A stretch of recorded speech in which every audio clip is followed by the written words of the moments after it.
बिस्मिल्लाहिर्रहमानिर्रहीम। अस्सलाम वालेकुम नाजरीन, मैं हूं आतिफ ज़मीर ज्ञानी और आप देख रहे हैं मेरा यूट्यूब चैनल AK न्यूज़।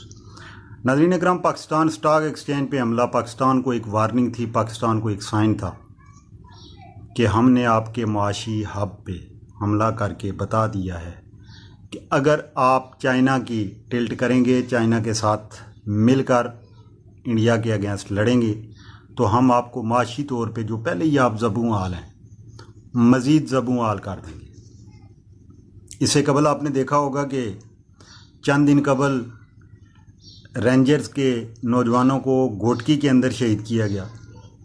वो तमाम स्लीपर सेल्स इस वक्त एक्टिवेट हो चुके हैं और अल्ताफ़ हुसैन, मोहतरम मोहम्मद मीर के मामा जान, ये सारे के सारे हरबियार मरी गोरवारिया के साथ उसकी जो बातचीत हुई है।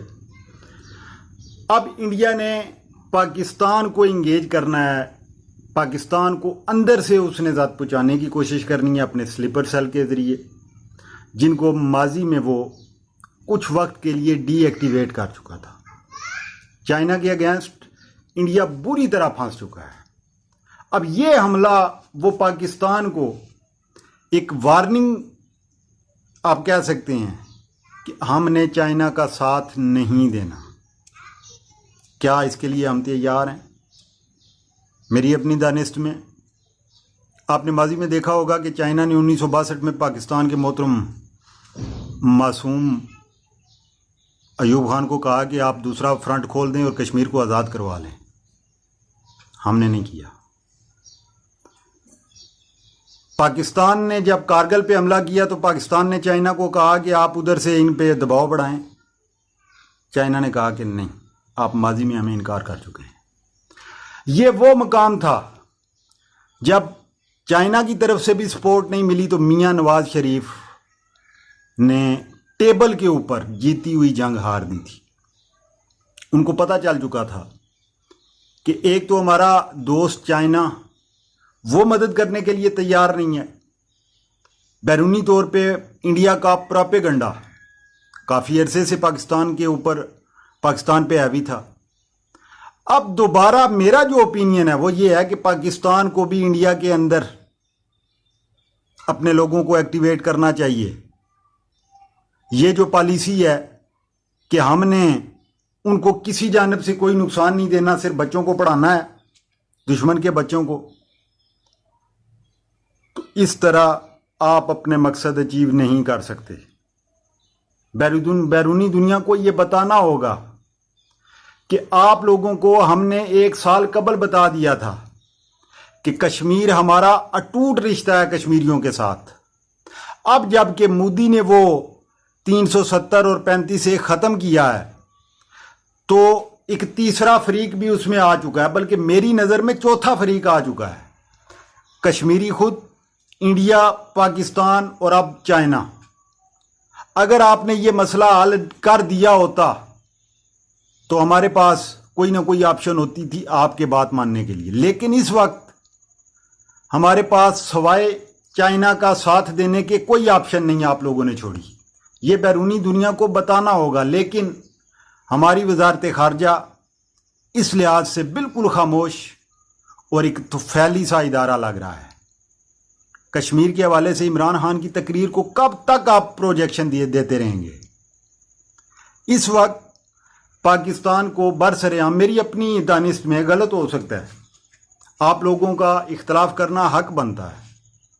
हजूर अकरम सल्लल्लाहु अलैहि वसल्लम ने फरमाया था कि सिंध की खराबी हिंद से है और हिंद की सीन से। यही वक्त था मेरी अपनी दानिश में आपको फैसला करना होगा। ये ना हो कि कल चाइना के कि भाई 62 में भी आपने साथ नहीं दिया, हमने कारगिल में आपको सपोर्ट नहीं किया, उसके बाद बात बराबरी पे आ गई थी, आपने दोबारा हम पे एक बरी चाड़ दी है, आपने हमारा साथ नहीं दिया है। तो पाकिस्तान को अपने पत्ते बड़े होशमंदी के साथ खेलने होंगे। जंग से अगर आप बचना चाहते हैं तो बच नहीं पाएंगे, क्योंकि इंडिया की आवाम को तैयार ही उसने सिर्फ और सिर्फ पाकिस्तान के लिए किया है। मैं बिल्कुल इस बात में, मुझे कोई दूसरी राय नहीं है कि अगर बिलफर जंग हो जाती है तो पाक फौज और पाक अवाम पाकिस्तान के चप्पे चप्पे का दिफा करने की सलाहियत रखती है, बल्कि हम एग्रेसिव होके आगे भी जा सकते हैं। लेकिन आप, जब आपने वो रवैया ही आपका नहीं बता रहा कि आप किसी जानिब से इस सारे की जो इस सफ़बंदी हो रही है इस खित्ते के अंदर, मैं बिल्कुल ये बात मानता हूं कि आप ज़हनी तौर पे तैयार होंगे, लेकिन हमारी वजारत खारजा या हमारा पॉलिटिकल डेस्क इस वक्त कहां पे है कोई समझ नहीं आ रही। इमरान खान को अंदरूनी सियासत में उलझा दिया गया है या वो उलझे हुए हैं, और वो जितने भी फ्रंट हैं इंडिया पाकिस्तान के अंदर आप खोलेगा, चाहे वो अफगानिस्तान की जानिब से हो, चाहे अपने वो स्लीपर सेल अल्ताफ हुसैन के लोग हों, MQM के लोग हों, ये बात कई दोस्तों को बुरी लगेगी, लेकिन इनका टिल्ट है अल्ताफ हुसैन की जानिब। अभी आप पीछे अनवर हुसैन की बातें सुन लें, वो मामा जान किस किस से मुलाकातें कर रहे हैं, अहमद मीर के मामा जान। तो आने वाला वक्त, ये 6 माह, 1.5 साल, 2 साल, पाकिस्तान अगर ये चाहे कि खित्ते में तो जंग होती रहे लेकिन हमें कोई कुछ ना कहे, तो ये नहीं हो सकता। आप अपने आप को इससे ला ताल्लुक नहीं रख सकते,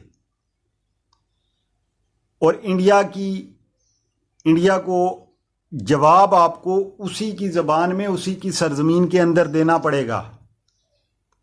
उनका बेशक प्रोपेगेंडा आपसे बेहतर है, उनकी वजारत खारजा आपसे बेहतर है, उनका रोना धोना दुनिया ज़्यादा सुनती है, इसमें कोई शक नहीं है। लेकिन उनके रोने धोने की वजह से वो एक थप्पड़ मारते हैं, आप दूसरा मुंह आगे कर देते हैं, दूसरा गाल आगे कर देते हैं, तो ये निज़ाम ज़्यादा देर चलने वाला नहीं है। गवर्नमेंट्स को बाकायदा इन इंसर्जेंस के साथ मुकम्मल तौर पर आहनी हाथों से निपटना होगा। ईरान से भी बात करनी होगी कि आपके लोग, इब्तदाई इतलात के मुताबिक ये ईरान से आने वाले लोग हैं, ईरानी बलोच। तो आपका बॉर्डर हमारे लिए परेशानी का बायस बन रहा है। फिर नाज़रीन कराम, यकम को जो इसराइल कर रहा है, सऊदी अरब UAE उसके हाथों में बैत कर चुके हैं, मिस्र पहले ही उसकी गोद में है, लबनान वगैरह, शाम वगैरह ये मुकम्मल मलिया मेट हो चुके हैं। थोड़ा सा बातों की हद तक शाह अब्दुल्ला ने बातें की हैं, लेकिन वो जो उन्होंने कहा था ना कि एवरीथिंग इज़ अंडर कंट्रोल, तो वो ये साइन था कि अब हमने ग्रेटर इसराइल की जानिब जाना है। नाज़रीन कराम, ये जो दिल के पफोले थे आपके सामने रखे हैं, आप अपनी आरा, अपनी मोहब्बतों का इजहार कमेंट सेक्शन में ज़रूर कीजिए। दुआओं में याद रखिएगा। अल्लाह हाफ़िज़।